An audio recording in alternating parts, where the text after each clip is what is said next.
Hello, it's the Bad Mini Painter, and I've decided to use some overly dramatic background music for this paint job of the Astra Militarum Cadian Shock Troopers. For Warhammer 40k, these models are like small. For the epic scale, they are big. So I thought now was the right time. I'm used to working with small things. So before I do a batch job, I like to have a plan. And that means that I pick out my colors before and I line them up in the order that I'm pretty sure I'm going to use them. I highly recommend this tactic because it kind of forces you to stick to a plan so you don't get confused or deviate too much from the plan, which makes the paint job easier. So I start with a base color of Talon Sand, and then I dry brush that with Karak Stone to get this deserty khaki uniform for the fabric. And I say dry brush, that's not really what I'm doing. I'm dry smearing.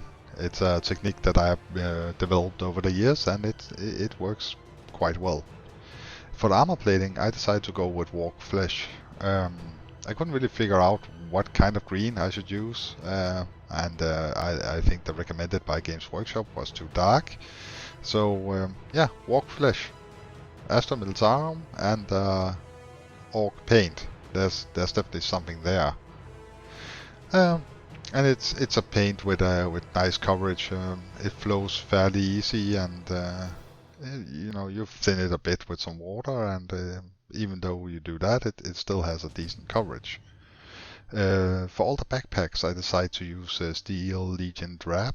Originally, my plan was to use Morfang Brown, as I would for all the leather, but again, everything becomes a bit monotone if you don't break it up and use variations of a color. So Steel Legion. Then you shop the bone for the. I honestly don't know what they have. I guess the blanket. You would bring a blanket to combat, right? Anyway, they have this shit on top of their backpack. I'm pretty sure it's like a field mattress or something like that.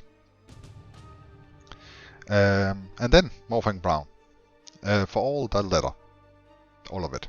So pouches, part of the boots, but not all of the boots.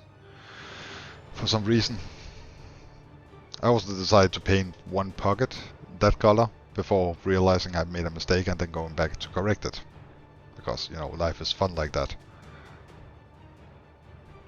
It is a 25 millimeter base, so it is a small model compared to what you might be used to for Games Workshop.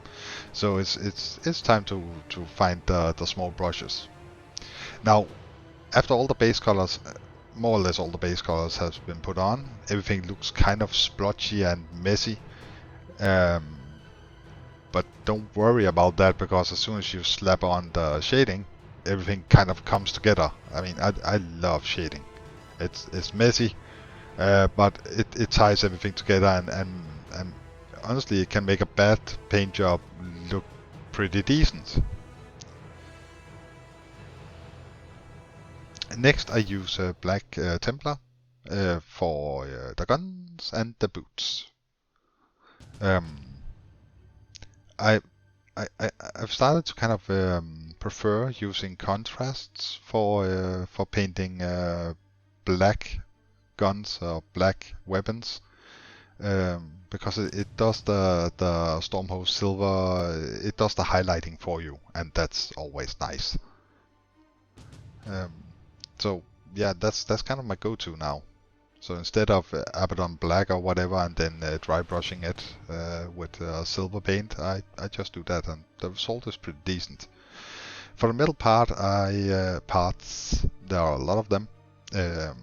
I use Lead Belcher, and that is for the metal parts on the weapons, and also for all the grenades and hoses and radio backpack and whatever you find around on the models.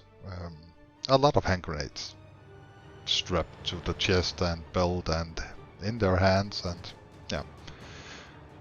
And then I go in with Stormhost Silver, and I use that for the emblems, the eagle you find here and there, also for straps, locks on the belts and stuff like that. And I do Stormhost Silver to add some variation to make it a little bit more bright. And talking about bright bronze for the bronze part, and there's not a lot of them, but I decided to use it here and there, mainly to break up the lead builder, because it can become very monochrome to just have, this is metal. And when that is done, I do non-oil shade on the weapons and all the metal parts, more or less. Well, I'm never careful, but being kind of careful with it to not splash it all over. And as soon as that is dry, it's time to do some cleanup, because everything has been darkened quite a bit. So back with Walk Flesh, and what I do is I touch up on the parts that I think light would hit, without having any idea about how light works. And I do the same for Carrick Stone. And that's generally just a touch up here and there, where I think the fabric is a little bit too dark. And it dries darker, so even though it is the same with your sharp debone, it seems like the contrast is pretty stark right when it comes on, but it will darken down as it dries. I also use your sharp debone to highlight the uniform. So yeah, you know the drill. And if I was painting 50 of these guys, I wouldn't waste my time. But since I'm only doing 10 for now, the plan is to have a 2000 point army of everything. But right now, when I'm only doing these 10s for the video, I decide to do that little extra. To highlight the leather, I use Scrag Brown. It's a good contrast to Morfang Brown. And again, the contrast lessens as soon as it dries. To highlight the green armor, I decided to use Uruk Flesh. I think it was just the right color of light green to kind of add a good highlight that you can almost see from my fingers. There must be a better way of doing this. I'm trying to avoid to have the camera like directly in front of me, but maybe that's the way to go.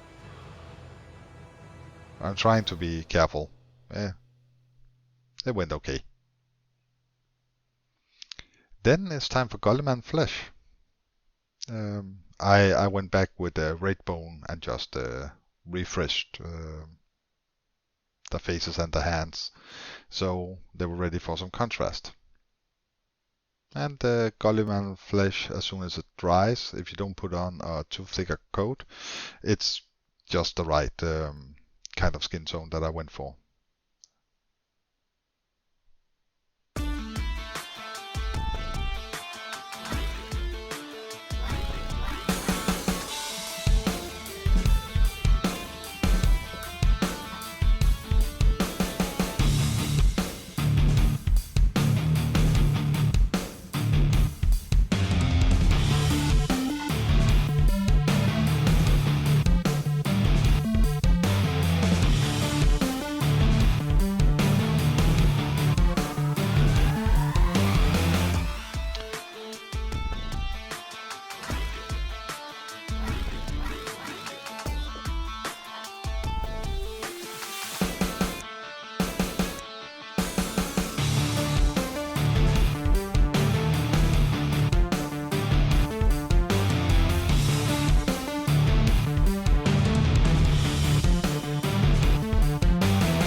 And that is the finished result. I felt kind of good about it. Like this was a decent paint job. I have definitely done a lot worse. I don't know if that is good, but anyway, thank you so much for watching. I hope you found something that you could use. If you didn't, just, I'm sorry. And have a really, really awesome Christmas. Bye.